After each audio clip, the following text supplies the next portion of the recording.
Hi, my name is Sean Garrette, Hi, I'm Simi Muhumuza. and being Black and creative to me means taking risk and being fearless. Being Black and creative means being authentic, being joyful, and being honest.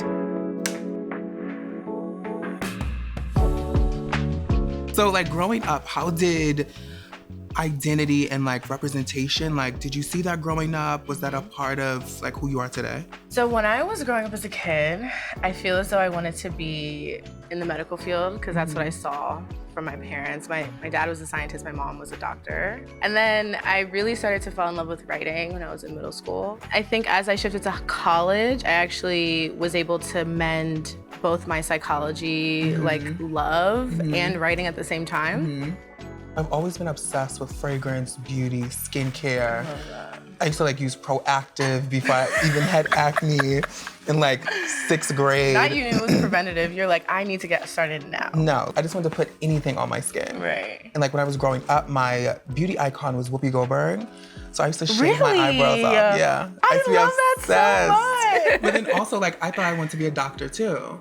I thought I wanted to be a plastic surgeon. I'm glad we did that. Because I was just obsessed again with that art of transformation and bettering yourself. Right. But then I was I could never go to medical school. I could never do that. I'm glad we can do so that. So I became an esthetician. Period. So I want to ask, how did your family play a role in who you are today? My family played a big role. So my family was very supportive of me. I was a very odd child growing up.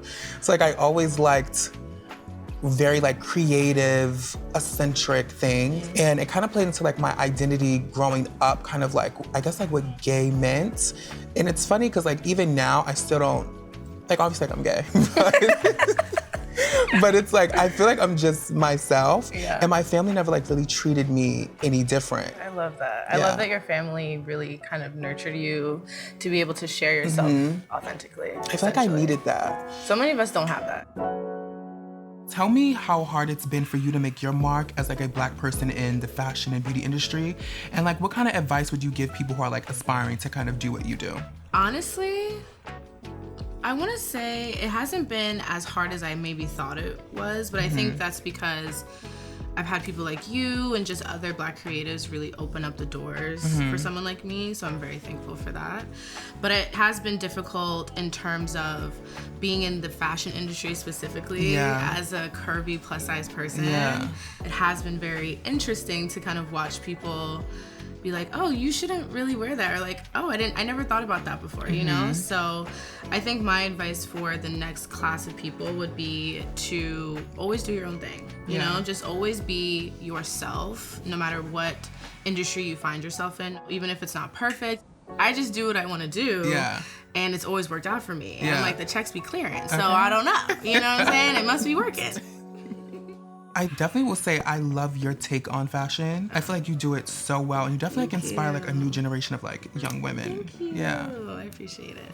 Speaking of industries, have you ever found yourself in a toxic work environment, and what boundaries do you feel you had to set in order to navigate that? I've definitely had some toxic work environments. I feel if you work in fashion and beauty as a Black person, you always deal with microaggressions. You always deal with people doubting your talent and your capabilities. I feel for me, setting boundaries, I'm still learning that today, because the thing is, you always want to perform well, and when you have a huge position at these different brands and companies, you want to maintain that status and you want to keep on that path. But it can be a little nerve-wracking to kind of set your boundaries and be stern about what you will accept and what you won't accept. But I think now more than ever, if I'm joining a brand or I'm working with a brand or partnering in any kind of way, if I can't be myself 100%, then I can't do the job. When I left Fenty Skin, that was a big job and opportunity for me, and it was something that I was super excited and grateful for. But I feel we get opportunities to show us where we can go, but it doesn't mean that we're always supposed to stay in that position. I feel in order to grow personally and professionally, I kind of have to move forward and try other things. Yeah. Something that actually ended up changing my entire life. Yeah. I am originally from Philadelphia. Yes, Fresh Prince. Period. college late. I did like 21 and 25. I applied for a job I really wanted in Atlanta at the time because I kind of gave up on my dream to move to New York. Yeah. I was like, oh, no one's gonna move me there. I don't want to have to pay out of my own pocket. Yeah. It's so expensive, all these things. So I gave up on the dream. I applied to a dream job in Atlanta, applied and didn't get it. I was devastated. I was like depressed for 2 days. And then they called me again and they said, hey, we actually have an opening in New York. Oh. Yeah. They literally flew me out. I got the job. And I feel as though that transition to New York honestly changed my entire life. Like the moment that I actually gave up on the dream is when the dream manifested itself for me. You think it put you on your new trajectory. Yeah. And I think it was something that was so important for me to really look at rejection as redirection. That's a good one. Yeah. I kind of been thinking about that for me lately. Yeah. Like the things that I'm not a part of, I feel like it's for a reason. Exactly. Because it's like something better that's like leading me on a new path. Exactly. Yeah. How do you envision your legacy in the beauty and fashion industry? Like, what do you want to leave behind and like the message you want to be able to give to your audience? If I'm thinking in more emotional impact terms, what I want to leave behind is the fact that you can be yourself and still achieve what you want to achieve.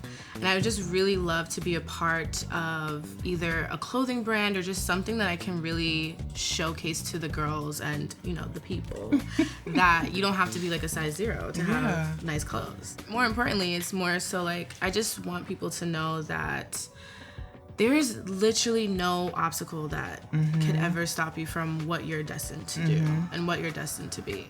I feel like perseverance is our strong point. Yeah, Yeah. for sure.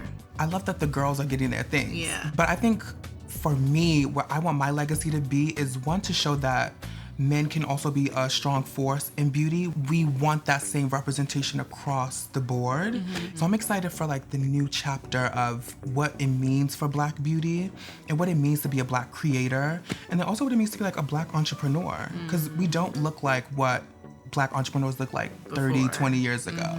Our careers are very different. We make money differently and we have a lot more opportunity. And so I want to be able to give that education and knowledge to like the newer people coming up. Yeah.